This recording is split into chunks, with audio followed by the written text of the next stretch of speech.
आता कसं एकत्र परफॉर्मन्स, एकत्र रस्टिकेट, एकत्र सही. आता माझं काय यार? आता अण्णा बहुतेक गावी पाठवणार गुरं राखायला. भारती, हा अण्णा. अगं प्रवीणला आपण या वर्षी इंजिनिअरिंगची 8 पुस्तकं घेतली होती ना ग. हो. मग सगळी पुस्तकं इथेच आहेत. एकच पुस्तक घेऊन गेला तो.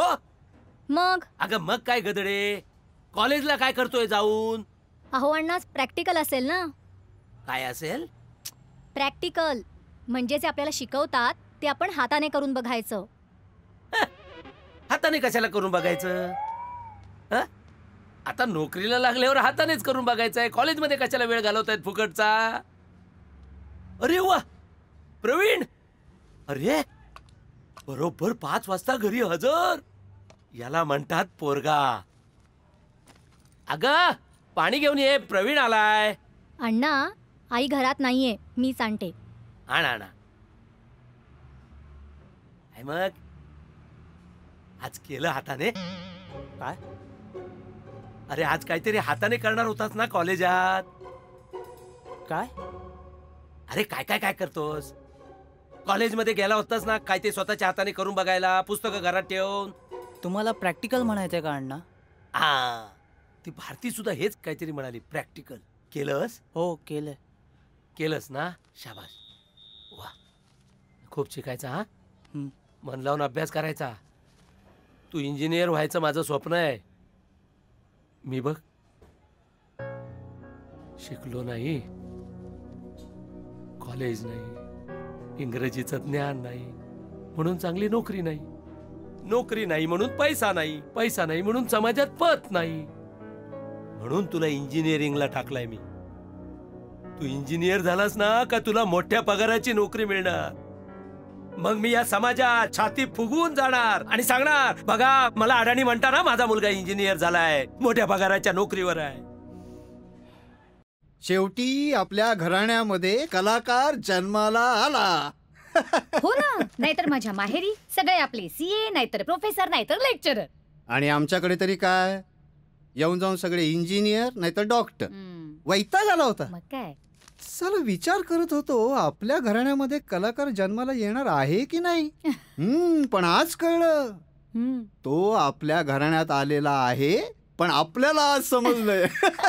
आणि आता सगळ्या जगाला समजेल. एक आजच्या सगळ्यांना सांगून टाक. सगळ्यांना सांग. म्हणजे काय, मस्तपैकी सगळ्यांना घरीच बोलवते, त्या निमित्ताने एक पार्टी. हो, पण त्याच्या आधी सही करून टाकतो. हो. सही मागितली माझी. नाही नाही नाही, सही नाही. रोहित.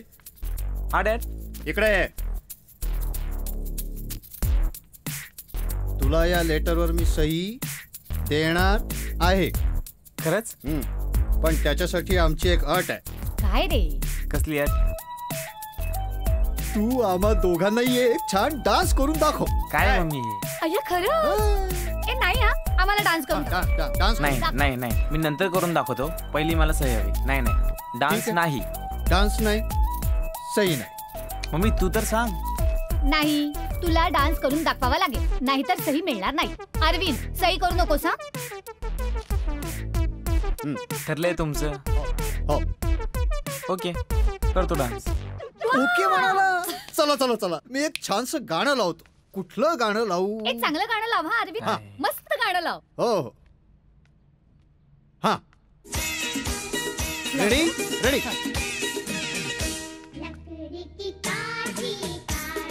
घोडा घोड़े की दुम पे तुम्हारा हथौड़ा, दौड़ा दौड़ा दौड़ा घोड़ा. अरे ठीक आहे. कुठे लेटर? सही द्या. सही देतो. बरा नसतो ना, लकडी की काठीवर.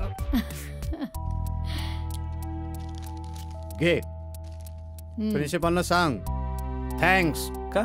त्यांच्यामुळे आम्हाला कळलं आमच्या घराण्यामध्ये कलाकार आहे. थँक्स. कुणीतरी मोठ्या माणसानं म्हटलंच आहे, अरे संसार संसार जसा तवा चुल्यावर, आधी हाताला चटके तेव्हा मिळते भाकर. वा. कुणी म्हटलंय? कुणी म्हटले ते माहिती आहे मला. मंगेश पाडगावकरांनी लिहिले. बाय द वे, अरे असं थँक्स फॉर द साइन. हे बहिणाबाईंनी म्हटलंय. हो का? मला वाटलं पूनमनी म्हटलंय. अरविंद तू पण ना. असू दे, कुणी का म्हणे ना, विचार महत्वाचा.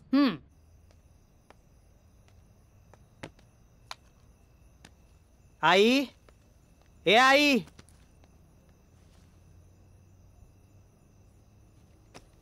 आई,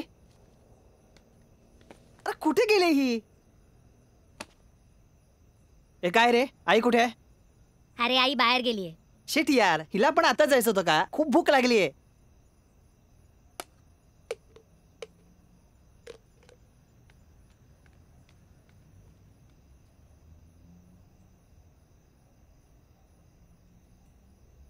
काय ग, कुठे होतीस तू? अरे स्वयंपाक सुद्धा झाला नाही अजून. अरे. तुला माहित नाही मी येत होते. भूक लागली अगं. अरे हो, हातपाय धुवून घे, वाढते तुला जेवायला. काय ग.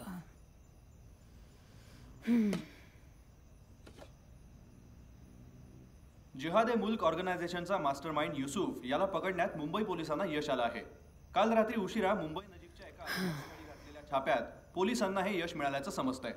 यापूर्वी झालेल्या पुणे येथील बॉम्बस्फोटाची जबाबदारी याच जिहाद ए मुल्क कडून घेण्यात आली होती. परंतु पोलिसांच्या प्रयत्नांना यश मात्र काल रात्री आलं आहे. पाणी. घे बॅग उचल. घे.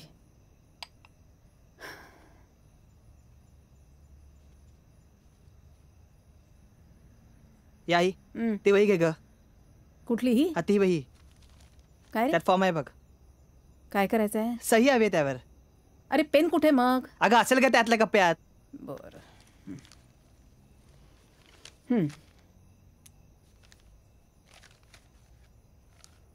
इथे सही.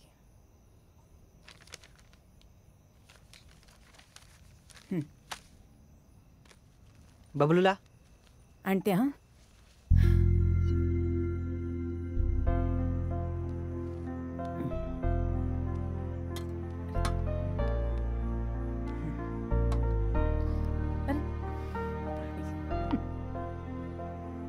बबलू गेम पुरे झाला. चल सरळ बस आणि जेवून घे पटकन.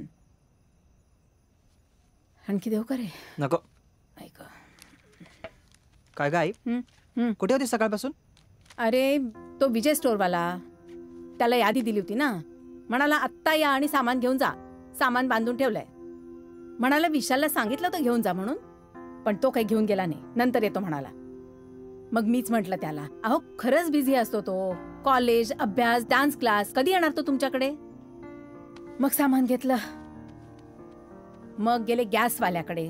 गॅस संपला होता. हाही संपत आलाय. विचारायला गेले कधी मिळतोय म्हणून. मग गेले पोस्ट ऑफिसमध्ये व्याज आणायला.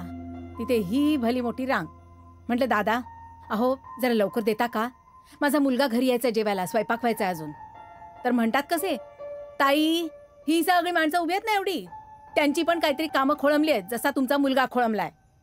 थांबा आणि आत्ताच व्याज घेऊन जा, कारण उद्यापासून पोस्ट ऑफिस ईस्टला शिफ्ट होत आहे. काय करणार? थांबले झालं आणि घेऊन आले व्याज. केव्हाची गेले, आत्ता परत आले.